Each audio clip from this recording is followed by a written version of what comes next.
હા, તો મિત્રો આપણે વિદ્યુત ક્ષેત્રની વાત કરી, બિંદુવત વિદ્યુતભારના વિદ્યુત ક્ષેત્રની વાત પણ આગળ કરી ગયા અને બિંદુવત વિદ્યુતભારના વિદ્યુત ક્ષેત્રમાં વિદ્યુત ક્ષેત્ર રેખાઓ કઈ રીતે દોરી શકાય આપણે એની વાત કરીશું. વિદ્યુત ક્ષેત્ર રેખાઓ કોને કહેવાય? તો વિદ્યુત ક્ષેત્ર રેખાઓ એટલે વિદ્યુત ક્ષેત્રનું ચિત્રાત્મક સ્વરૂપ. એની વ્યાખ્યા ખાસ યાદ રાખજો કે વિદ્યુતભાર કે વિદ્યુતભાર તંત્રના વિદ્યુત ક્ષેત્રના ચિત્રાત્મક સ્વરૂપને વિદ્યુત ક્ષેત્ર રેખાઓ કહેવામાં આવે છે. એટલે વિદ્યુત ક્ષેત્ર રેખાઓ એટલે શું?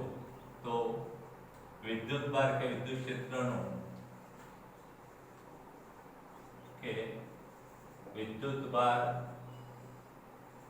તંત્રના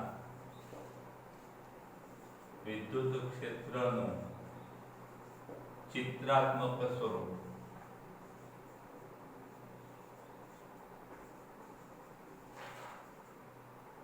એને શું કહેવામાં આવે છે? વિદ્યુત ક્ષેત્ર રેખાઓ.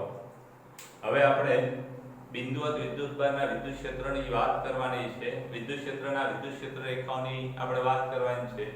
તો આકૃતિની આપણે વાત કરીએ તો આકૃતિમાં ઉદ્ગમ બિંદુ અથવા ઉગમ બિંદુ પર એક બિંદુવત વિદ્યુતભાર મૂકેલો છે. આ બિંદુવત વિદ્યુતભારની નજીકમાં આપણે ક્ષેત્રની દિશામાં હોય એવું આપણે ક્ષેત્રની દિશામાં હોય તેવો આપણે એક સદિશ દોરીએ. આ સદિશનું મૂલ્ય કેટલું? તો કે આ સદિશનું માન એ તે બિંદુ આગળ વિદ્યુત ક્ષેત્રની તીવ્રતાના સમપ્રમાણમાં હોય. હવે વિદ્યુત ક્ષેત્ર છે એ વિદ્યુતભારથી જેમ દૂર જઈએ એમ ઘટતું જાય. આપણે ભણી ગયા છીએ કે બિંદુવત વિદ્યુતભારનું વિદ્યુત ક્ષેત્ર E બરાબર kq ભાગ્યા r² થાય. એટલે કે વિદ્યુત ક્ષેત્ર ચલે છે 1/r².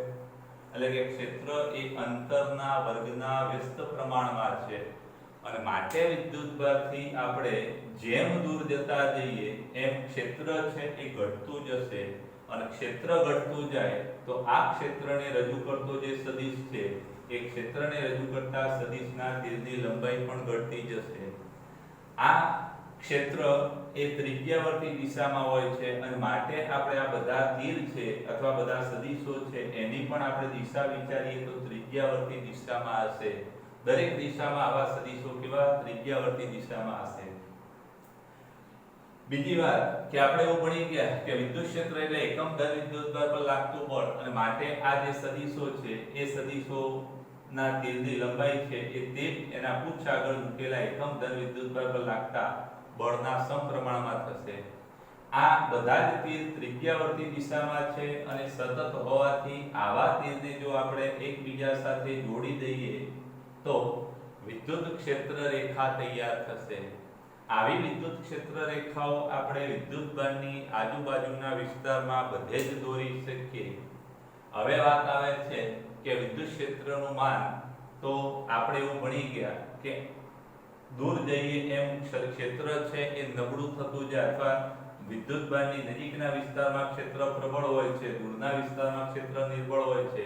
નજીકના વિસ્તારમાં ક્ષેત્ર પ્રબળ હોય છે, નજીકના વિસ્તારમાં ક્ષેત્ર રેખાઓ પણ ગીચ હોય છે જો નજીક છે, જ્યારે દૂરના વિસ્તારમાં ક્ષેત્ર રેખાઓ વચ્ચેનું અંતર વધુ હોય છે અને માટે નજીકના વિસ્તારમાં ક્ષેત્ર પ્રબળ, ક્ષેત્ર રેખાઓની સંખ્યા પણ ક્ષેત્ર રેખાઓ પણ ગીચ અને માટે આના પરથી એમ કહી શકાય કે જો ક્ષેત્ર રેખાઓ ગીચ હોય તો વિદ્યુત ક્ષેત્ર પ્રબળ હોય. એટલે કે પ્રબળ વિદ્યુત ક્ષેત્રની ક્ષેત્ર રેખાઓ ગીચ હોય. જ્યારે દૂરના વિસ્તારમાં આપણે જઈએ તો ક્ષેત્ર નબળું થતું જાય અથવા ક્ષેત્રની તીવ્રતા ઘટે. વળી ક્ષેત્ર રેખાઓ પણ એકબીજાથી છૂટી હોય છે અને માટે એમ કહી શકાય કે ક્ષેત્ર રેખાઓ છૂટી હોય તો વિદ્યુત ક્ષેત્ર નિર્બળ હોય અથવા ક્ષેત્રની પ્રબળતા ઓછી હોય.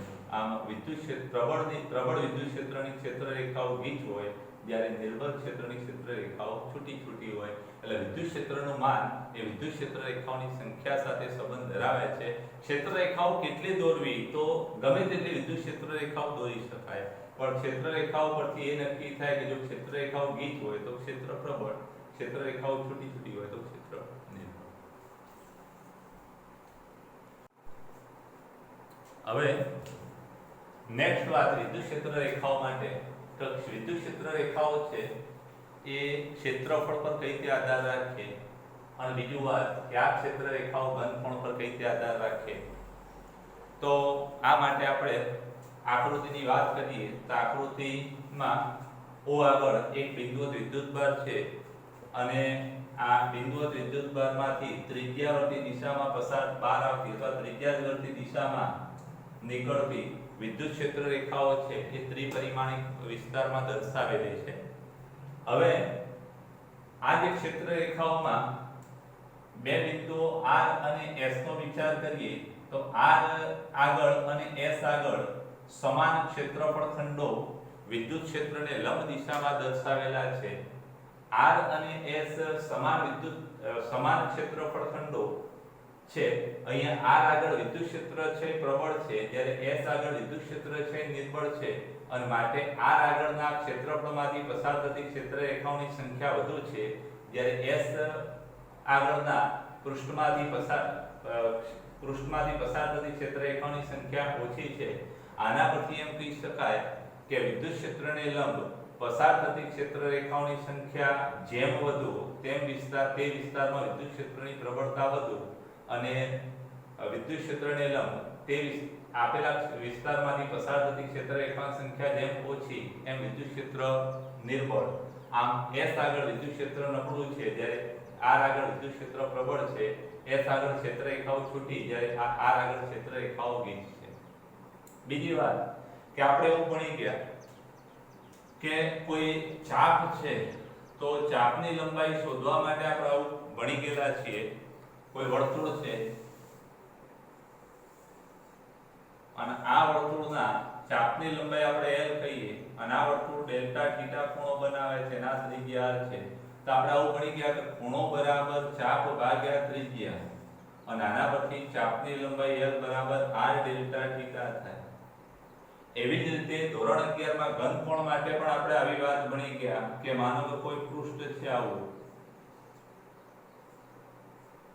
અને એના દ્વારા રચાતો ઘનકોણ અહીંયા ડેલ્ટા ઓમેગા છે, અને આ જે છે ત્રિજ્યા R છે, અને આનું ક્ષેત્રફળ ડેલ્ટા S છે અથવા તો S કહી શકીએ. તો આ ઘનકોણનું સૂત્ર કેવું કે ઘનકોણ બરાબર ક્ષેત્રફળ અને ભાગ્યા ત્રિજ્યાનો વર્ગ. એટલે આના પરથી આ જે ઘનકોણ દ્વારા જે આડછેદનું ક્ષેત્રફળ મળે ડેલ્ટા S, એ ડેલ્ટા S શું થાય તો કે R² ડેલ્ટા ઓમેગા થાય. આ બે બાબતો ખાસ તમે યાદ રાખજો. આ પણ એક બાબત ખાસ યાદ રાખજો, ગમે ત્યાં કામમાં આવશે. ધોરણ 11 માં બીજા ચેપ્ટરમાં આ બાબત આવેલી છે.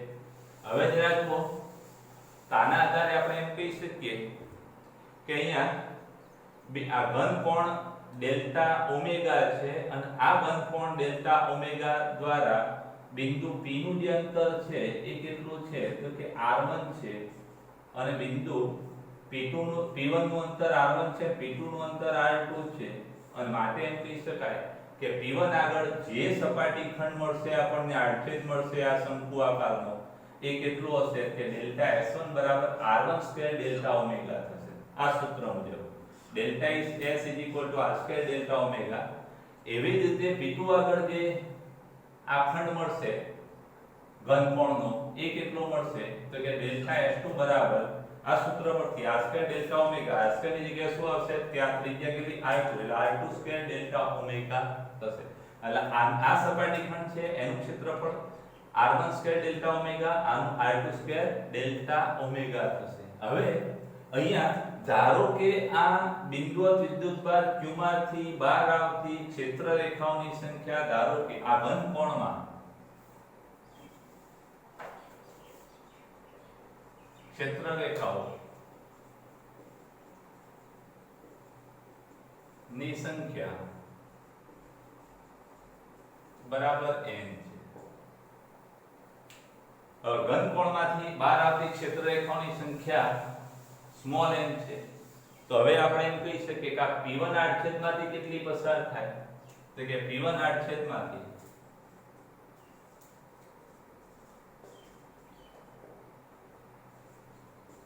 એકમ ક્ષેત્રફળ દીઠ સંખ્યા ક્ષેત્ર રેખાઓની સંખ્યા બરાબર શું થાય કે કુલ સંખ્યા ભાગ્યા ક્ષેત્રફળ.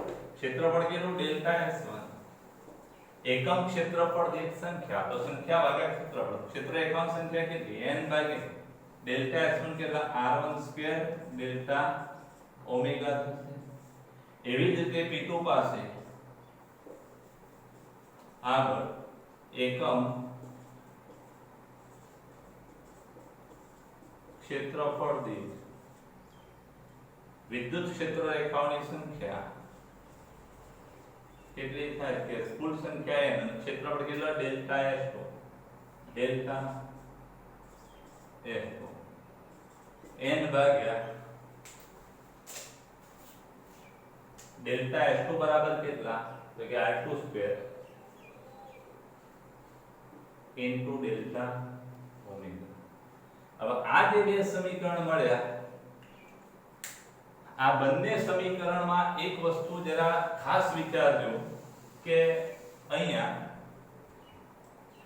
n અને ડેલ્ટા ઓમેગા અચળ છે અને માટે એમ કહી શકાય કે P અને P1 અને P2 આગળ એકમ ક્ષેત્રફળમાંથી પસાર થતી ક્ષેત્ર રેખાઓની સંખ્યા આ બે અચળ છે મતલબ કે ચલે છે 1/r² આ પણ ચલે છે 1/r² એટલે કે P1 અને P2 આગળ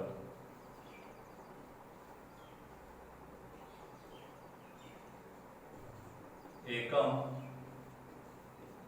ક્ષેત્રફળ દીઠ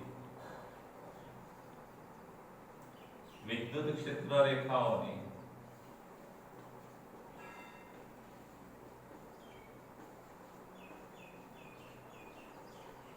સંખ્યા કેટલી હોય તો કે n અચળ સંખ્યા ચલે છે શું થશે તો કે ચલે છે 1/r² થશે r1 સ્ક્વેર થશે.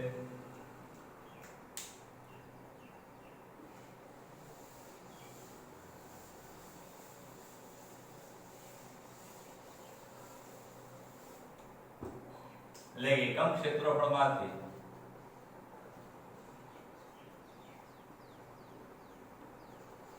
પસાર થતી ક્ષેત્ર રેખાઓની સંખ્યા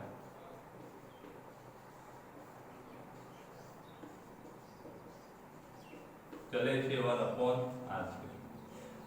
હવે જરા જો કે વિદ્યુત ક્ષેત્ર E ચલે છે 1/r² અને એકમ ક્ષેત્રફળમાંથી પસાર થતી ક્ષેત્ર રેખાઓની સંખ્યા એ પણ વિદ્યુતભારથી અંતરના વર્ગના વ્યસ્ત પ્રમાણમાં છે.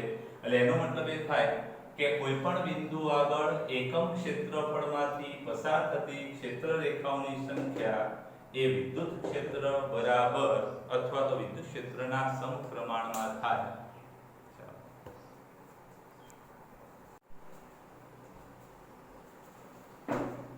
હવે આ વિદ્યુત ક્ષેત્ર રેખાઓમાં છેલ્લા બે મુદ્દા બે માર્ક્સમાં પૂછાતો બહુ અગત્યનો પ્રશ્ન છે. વારે ઘડી પૂછાય ખાસ કરી રાખજો. વિદ્યુત ક્ષેત્ર રેખાઓની લાક્ષણિકતાઓ અથવા વિદ્યુત ક્ષેત્ર રેખાઓના ગુણધર્મો. તો વિદ્યુત ક્ષેત્રની રેખાઓની લાક્ષણિકતાઓ તો વિદ્યુત ક્ષેત્ર રેખાઓ છે એ ધન વિદ્યુતભારમાંથી બહાર નીકળે અને ઋણ વિદ્યુતભારમાં દાખલ થાય. એટલે પહેલો મુદ્દો ખાસ યાદ રાખજો કે વિદ્યુત ક્ષેત્ર રેખાઓ ધન વિદ્યુતભારમાંથી બહાર નીકળે અને ઋણ વિદ્યુતભારમાં દાખલ થાય. માનો કે એક જ બિંદુથી વિદ્યુતભાર હોય તો ત્રિજ્યાવર્તી બહાર નીકળે અને એક જ ઋણ વિદ્યુતભાર હોય તો ત્રિજ્યાવર્તી એમાં દાખલ થતી હોય.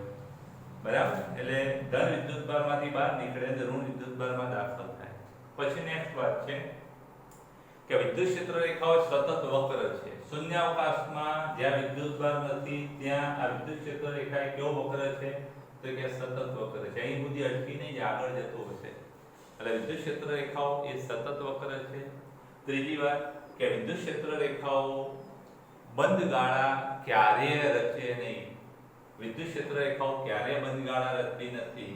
અને છેલ્લે વિદ્યુત ક્ષેત્ર રેખાઓ છે એ ક્યારેય એકબીજાને છેદતી નથી. જો વિદ્યુત ક્ષેત્ર રેખાઓ એકબીજાને છેદે તો છેદન બિંદુ આગળ બે સ્પર્શક મળે અને બે સ્પર્શક મળે તો તે બિંદુ આગળ વિદ્યુત ક્ષેત્રની દિશાઓ પણ કેવી મળે બે જુદી જુદી મળે અને બે જુદી જુદી દિશામાં એક જ બિંદુ આગળ ક્ષેત્ર હોઈ શકે નહીં.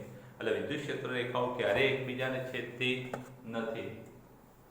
પછી પ્રબળ વિદ્યુત ક્ષેત્ર હોય તો પ્રબળ વિદ્યુત ક્ષેત્રની વિદ્યુત ક્ષેત્ર રેખાઓ ગીચ હોય અને નિર્બળ ક્ષેત્રની વિદ્યુત ક્ષેત્ર રેખાઓ છૂટી હોય અને સમાન વિદ્યુત ક્ષેત્ર હોય તો સમાન વિદ્યુત ક્ષેત્રની વિદ્યુત ક્ષેત્ર રેખાઓ એ સમાનાંતરે અને એકબીજાને સમાંતર હોય છે. આ 6 મુદ્દા છે. ચોપડીમાં 4 મુદ્દા આપેલા છે, 2 મુદ્દા બીજા વધારાના મૂકેલા છે. હજુ પણ એકાદો મુદ્દો બનાવવો તો બની શકાય કે વિદ્યુત ક્ષેત્રના કોઈ પણ બિંદુ આગળ દોરેલો સ્પર્શક એ બિંદુ આગળ વિદ્યુત ક્ષેત્રની દિશામાં હોય છે. આવા 7 મુદ્દા છે. આના 7માં તમારે 4 મુદ્દા ખાસ યાદ રાખવાના. આ એક 2 માર્કનો ખૂબ અગત્યનો પ્રશ્ન છે, તૈયાર કરી લખી દેવો. અને બીજું કે કેટલાક વિદ્યુતભાર તંત્રો છે એ કેટલાક વિદ્યુતભાર તંત્રોની વિદ્યુત ક્ષેત્ર રેખાઓ કઈ રીતે દોરી શકાય. તો આપણે પહેલા q greater than 0, q greater than 0 એટલે કે ધન બિંદુવત વિદ્યુતભાર હોય તેની વિદ્યુત ક્ષેત્ર રેખા આકૃતિમાં દર્શાવ્યા મુજબની હોય છે, જે ત્રિજ્યાવર્તી ભાર તરફ. જો બિંદુવત વિદ્યુતભાર એ ઋણ હોય તો વિદ્યુત ક્ષેત્ર રેખાઓ છે એ ત્રિજ્યાવર્તી વિદ્યુતભારમાં દાખલ થતી હોય. બંને જો વિદ્યુતભારો ધન હોય, સમાન મૂલ્યના ધન વિદ્યુતભારોની વિદ્યુત ક્ષેત્ર રેખાઓ આવી હોય, આ ધનમાંથી પણ બહાર નીકળતી હોય, આ ધનમાંથી પણ બહાર નીકળતી હોય, કોઈ વિદ્યુતભારમાં દાખલ ના થાય અને ધન અને ઋણ વિદ્યુતભારની વિદ્યુત ક્ષેત્ર રેખાઓ હોય કે જેમાં બંને વિદ્યુતભારના મૂલ્યો સમાન હોય, તો ધન વિદ્યુતભારમાંથી ક્ષેત્ર રેખાઓ બહાર નીકળે, ઋણ વિદ્યુતભારમાં દાખલ થાય. એટલે અહીંયા ધનમાંથી જેટલી ક્ષેત્ર રેખાઓ નીકળતી હોય એટલી ઋણમાં દાખલ થાય. આ વિદ્યુત ક્ષેત્ર રેખાઓનો મુદ્દો આપણો પૂરો થયો. તમારે તૈયાર કરી અને લેસનની નોટમાં લખી દેવો.